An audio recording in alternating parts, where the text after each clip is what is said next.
thirikari. Ngabana wa kaunti ya Machakos Wavinya Ndeti ni oletie thirikari na mandagĩtarĩ methe njĩra cia kũigithaniria ũrĩa mekũnina ndũgamano ĩrĩa ĩkoretwo ĩcũngĩrĩirie mũgomo ũrĩa ũrorete kũingĩra kiumia gĩa gatatũ.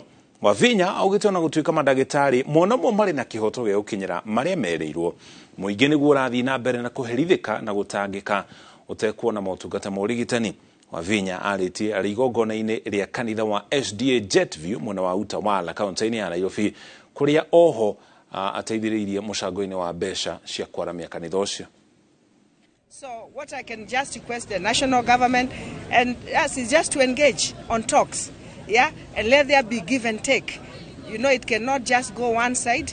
Let the national government negotiate also with the doctors, and give and take will also make us move forward, yeah. So once we need to stop this because our people are suffering. People are suffering, and it is just not fair while we can talk. Let us just talk and engage each other. Let it be a give and take between us, the government, and